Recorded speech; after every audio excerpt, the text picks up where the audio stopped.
भगवते वासुदेवाय।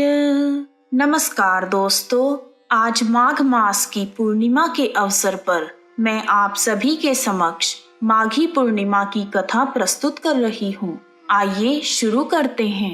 बोलो बांके बिहारी लाल की जय। माघ मास में आने वाली पूर्णिमा को माघ पूर्णिमा अथवा माघी पूर्णिमा कहा जाता है। माघ के महीने में अगर पूरी श्रद्धा और विधि विधान से भगवान विष्णु की पूजा की जाए तो पूरे वर्ष श्री हरि भगवान की कृपा बनी रहती है। जिस प्रकार कार्तिक मास को सभी मासों में श्रेष्ठ कहा जाता है, उसी प्रकार माघ मास की पूर्णिमा को सबसे बड़ी पूर्णिमा कहते हैं। इस दिन चंद्रमा अपनी पूर्ण कलाओं के साथ उदित होता है। इस दिन दान पुण्य और स्नान करने का विशेष महत्व होता है। माघ पूर्णिमा के दिन शुभ मुहूर्त में पूजा करना और स्नान करना अति उत्तम माना जाता है।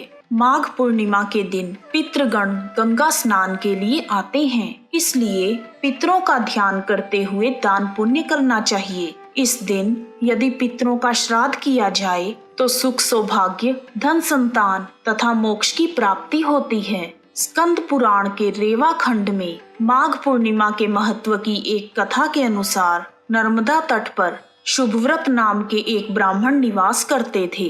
वह सभी वेदों के ज्ञाता थे, लेकिन पूजा पाठ में उनका मन नहीं लगता था। वह धन कमाने में ही व्यस्त रहते थे।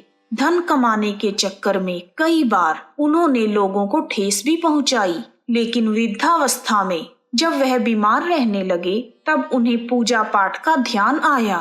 उन्होंने अपना परलोक सुधारने के लिए माघ मास आने पर माघे निमग्ना सलिले सुशीते विमुक्त पापा स्त्रीदिवम प्रयांति श्लोक को पढ़ते हुए 9 दिनों तक नर्मदा नदी में स्नान किया।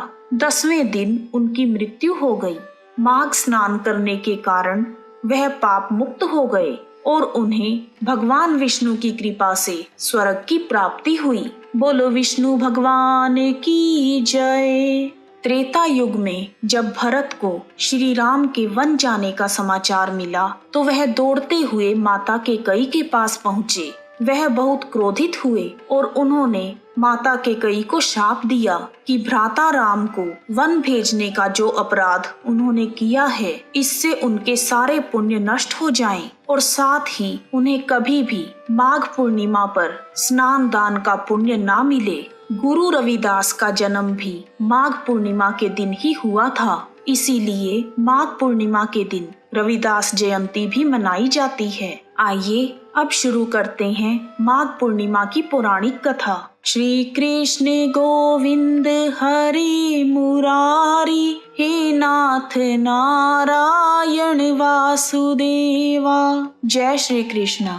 एक बार यशोदा माँ ने श्री कृष्ण से कहा, हे कृष्ण, तुम सारे संसार के उत्पन्न करता, पालनहारी तथा संहार करता हो। आज मुझे कोई ऐसा व्रत बताओ जिसको करने से मृत्यु लोक में भी स्त्रियों को विधवा होने का भय ना रहे तथा यह व्रत सभी मनुष्यों की मनोकामनाएं पूर्ण करने वाला हो। श्री कृष्ण कहने लगे, हे माता, तुमने अति सुंदर प्रश्न किया है। मैं तुमसे ऐसे एक व्रत को विस्तार से कहता हूँ। सौभाग्य की प्राप्ति के लिए स्त्रियों को 32 पूर्णमासियों का व्रत करना चाहिए। इस व्रत को करने से स्त्रियों को सौभाग्य की प्राप्ति होती है। यह व्रत अचल सौभाग्य देने वाला एवं भगवान शिव के प्रति मनुष्य मात्र की भक्ति को बढ़ाने वाला है। यशोदा जी कहने लगी, हे कृष्ण, सर्वप्रथम इस व्रत को मृत्यु लोक में किसने किया था? इसके विषय में विस्तार से मुझे बताओ। श्री कृष्ण कहने लगे, इस भूमंडल पर अनेक प्रकार के रत्नों से परिपूर्ण कातिका नाम की एक नगरी थी। वहाँ चंद्रहास नामक राजा राज्य करता था। उसी नगर में धनेश्वर नाम का एक ब्राह्मण था और उसकी स्त्री अति सुशीला रूपवती थी। दोनों ही उस नगरी में बड़े प्रेम से रहते थे। घर में धन धान्य आदि की कोई कमी नहीं थी, परंतु उनको बहुत बड़ा दुख था कि उनकी कोई संतान नहीं है। एक समय एक बड़ा योगी उस नगरी में आया। वह योगी उस ब्राह्मण के घर को छोड़कर अन्य सभी घरों से भिक्षा लेकर भोजन किया करता था। वह रूपवती से कभी भिक्षा नहीं लेता था। एक दिन वह योगी रूपवती से भिक्षा न लेकर किसी अन्य घर से भिक्षा लेकर गंगा किनारे जाकर भिक्षान्न को प्रेम पूर्वक खा रहा था कि धनेश्वर ने योगी का यह सब कार्य देख लिया। अपनी भिक्षा के अनादर से दुखी होकर धनेश्वर योगी से बोला, हे महात्मन, आप सब घरों से भिक्षा लेते हैं परंतु मेरे घर की भिक्षा कभी नहीं लेते, इसका क्या कारण है? योगी ने कहा कि निसंतान के घर की भीख पतितों के अन्न के तुल्य होती है और जो पतितों का अन्न खाता है वह भी पतित हो जाता है। क्योंकि तुम निसंतान हो इसलिए पतित हो जाने के भय से मैं तुम्हारे घर की भिक्षा नहीं लेता। धनेश्वर यह बात सुनकर बहुत दुखी हुआ और हाथ जोड़कर योगी के पैरों में गिर गया और कहने लगा, हे महाराज, यदि ऐसा है तो आप मुझको पुत्र प्राप्ति का उपाय बताइए। आप सर्वज्ञानी हैं, मुझ पर कृपा कीजिए भगवान। मेरे घर में धन की कोई कमी नहीं है परंतु मैं पुत्र न होने के कारण अत्यंत दुखी हूँ। आप मेरे इस दुख का हरण करें, आप सामर्थ्यवान हैं। यह सुनकर योगी कहने लगे, हे ब्राह्मण, तुम चंडी की आराधना करो। घर आकर उसने अपनी स्त्री से सब वृतांत कहा और स्वयं तप करने के लिए वन में चला गया। वन में जाकर उसने चंडी की उपासना की और उपवास किए। चंडी ने 16वें दिन उसको स्वप्न में दर्शन दिया और कहा, हे धनेश्वर, जा, तेरे घर पुत्र होगा परंतु वह 16 वर्ष की आयु में ही मृत्यु को प्राप्त हो जाएगा। यदि तुम दोनों स्त्री पुरुष 32 पूर्णमासियों का व्रत विधि पूर्वक करोगे तो वह दीर्घायु हो जाएगा। जितनी तुम्हारी सामर्थ्य हो आटे के दिए बनाकर शिवजी भगवान का पूजन करना, परंतु पूर्णमासी के व्रत 32 होने चाहिए। प्रातःकाल होने पर इस स्थान के समीप ही तुम्हें आम का वृक्ष दिखाई देगा। उस पर चढ़कर तुम एक फल तोड़कर शीघ्र ही अपने घर चले जाना और अपनी स्त्री से सब वृतांत कहना।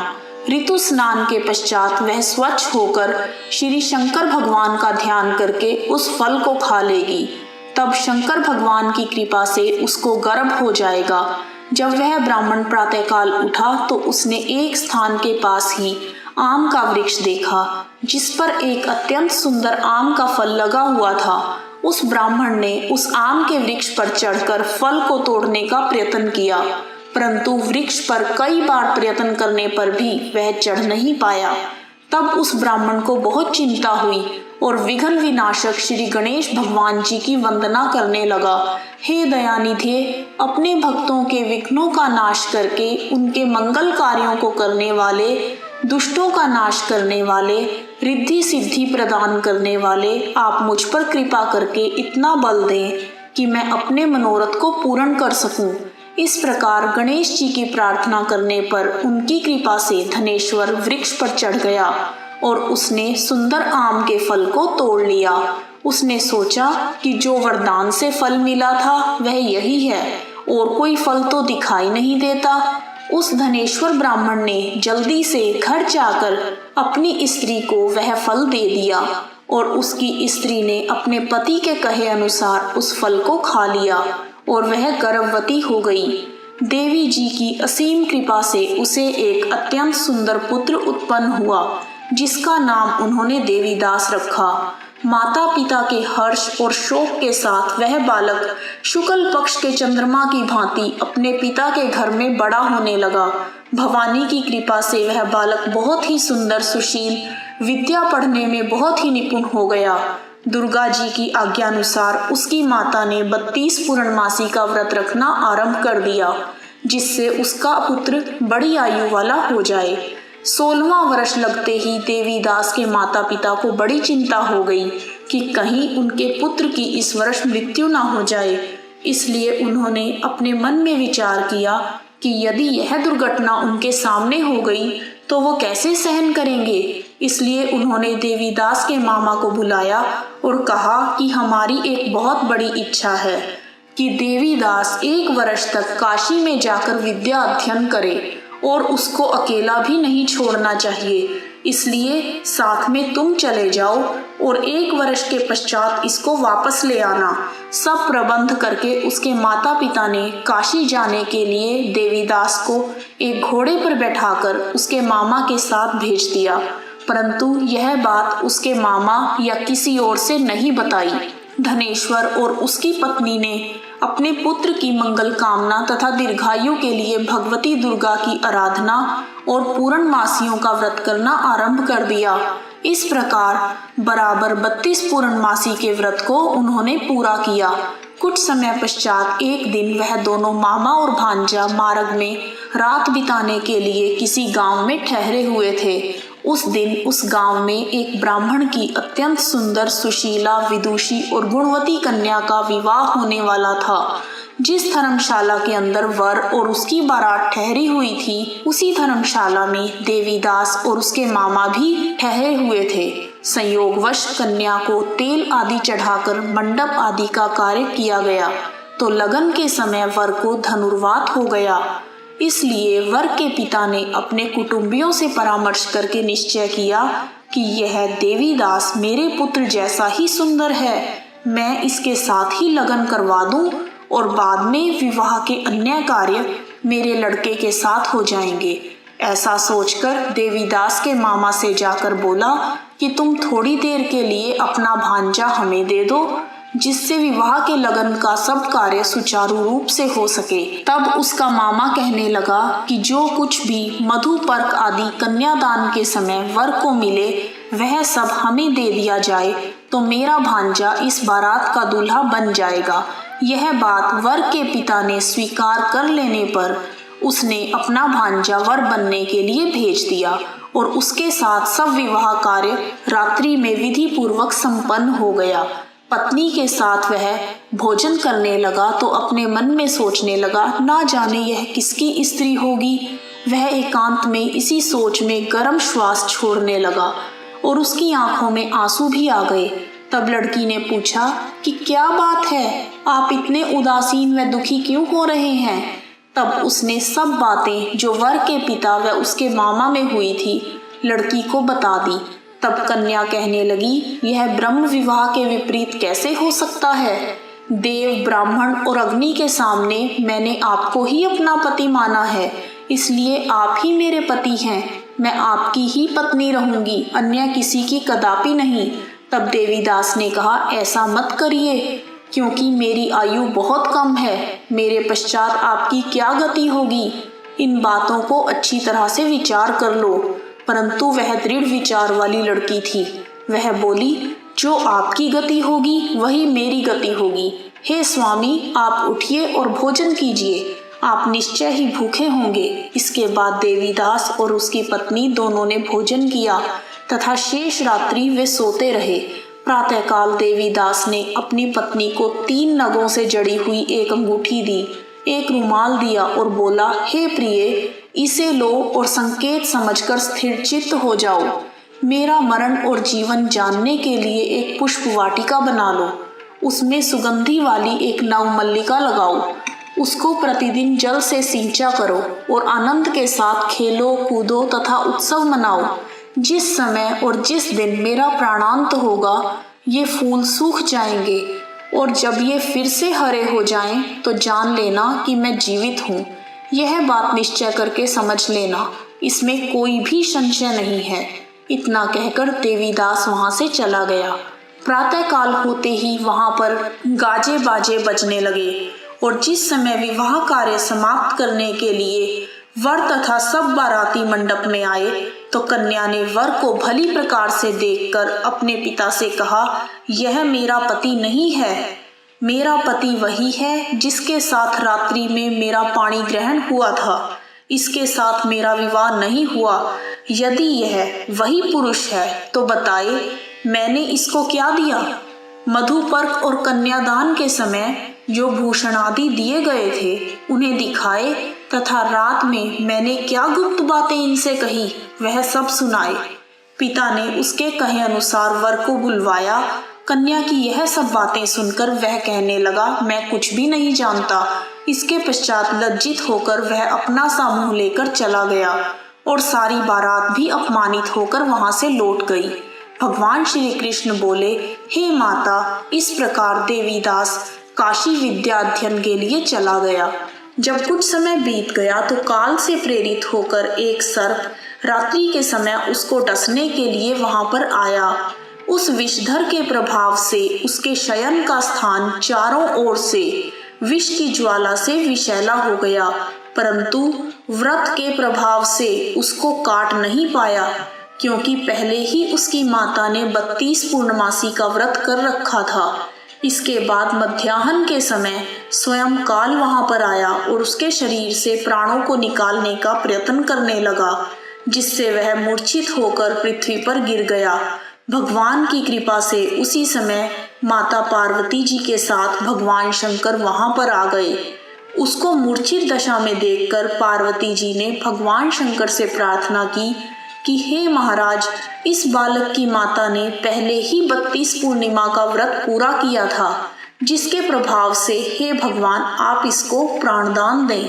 भवानी के कहने पर भक्त वत्सल भगवान श्री शिवजी भगवान ने उसको प्राणदान दे दिया। इस व्रत के प्रभाव से काल को भी पीछे हटना पड़ा और देवीदास स्वस्थ होकर बैठ गया। उधर उसकी स्त्री उसके काल की प्रतीक्षा किया करती थी। जब उसने देखा कि उस पुष्प वाटिका में पुष्प कुछ भी नहीं रहे, तो उसको अत्यंत आश्चर्य हुआ कि जब वह जैसे ही हरी भरी हो गई तो वह जान गई कि अब उसका पति ठीक ठाक है, वह जीवित हो गया है। यह देखकर वह बहुत प्रसन्न हो अपने पिता से कहने लगी, पिताजी, मेरे पति जीवित हैं, आप उनको ढूंढिए। जब 16वां वर्ष व्यतीत हो गया तो देवीदास भी अपने मामा के साथ काशी से चल दिया। इधर उसके ससुर उसको ढूंढने के लिए अपने घर से जाने वाले ही थे कि वह दोनों मामा भांजा वहां पर आ गए। उनको आया हुआ देखकर उसके ससुर को बहुत प्रसन्नता हुई और वह प्रसन्नता के साथ उन्हें अपने घर ले गए। उस समय नगर के निवासी भी वहां इकट्ठे हो गए और सबने निश्चय किया कि अवश्य ही इसी बालक के साथ कन्या का विवाह हुआ था। उस बालक को जब कन्या ने देखा तो पहचान लिया और कहा, यह तो वही है जो संकेत करके गया था। तदुपरांत सभी कहने लगे, भला हुआ जो यह आ गया है, और सब नगर वासियों ने आनंद मनाया। कुछ दिन बाद देवीदास ने अपनी पत्नी और मामा के साथ अपने ससुर के घर से बहुत से उपहार लेकर अपने घर के लिए प्रस्थान किया। जब वह अपने गांव के निकट पहुंच गए तो कई लोगों ने उसको देखकर उसके माता पिता को पहले ही खबर दे दी कि तुम्हारा पुत्र देवीदास अपनी पत्नी और मामा के सहित आ रहा है। ऐसा समाचार सुनकर पहले तो माता पिता को विश्वास ही नहीं हुआ, परंतु जब और लोगों ने भी आकर यही बात उन्हें बताई तो उनको बड़ा आश्चर्य हुआ। लेकिन थोड़ी देर में देवीदास ने आकर अपने माता पिता के चरणों में अपना सिर रखकर प्रणाम किया और उसकी पत्नी ने अपने सास ससुर के चरणों को स्पर्श किया तो माता पिता ने अपने पुत्र और पुत्र वधू को अपने हृदय से लगा लिया और दोनों की आंखों में प्रेमाश्रु बह चले। अपने पुत्र और पुत्र वधू के आने की खुशी में धनेश्वर ने बड़ा भारी उत्सव किया और ब्राह्मणों को दान दक्षिणा देकर प्रसन्न किया। श्री कृष्ण भगवान कहने लगे, इस प्रकार धनेश्वर 32 पूर्णमासियों के व्रत के प्रभाव से पुत्रवान हो गया। जो भी स्त्रियां 32 पूर्णमासी के इस पावन व्रत को करती हैं, वे जन्म जन्मांतर में वैधव्य का दुख नहीं भोगती और सदैव सौभाग्यवती रहती हैं। इस प्रकार माघ पूर्णिमा की कथा पूर्ण हुई। कहानी सुनने वाले, कहने वाले और हुंकारा भरने वाले सभी पर अपनी कृपा बनाए रखना भगवान। आइए अब शुरू करते हैं माघ पूर्णिमा की पूजा विधि। इस दिन सुबह सवेरे पवित्र नदी में स्नान करना चाहिए। यदि संभव ना हो तो नहाने के पानी में गंगा जल मिलाकर स्नान करें। ऐसा करने से भी पवित्र नदी के स्नान का पुण्य प्राप्त होता है। स्नान के बाद जल में रोली डालकर सूर्य देव को अर्घ दें। उसके बाद भगवान विष्णु का ध्यान करके व्रत का संकल्प लें।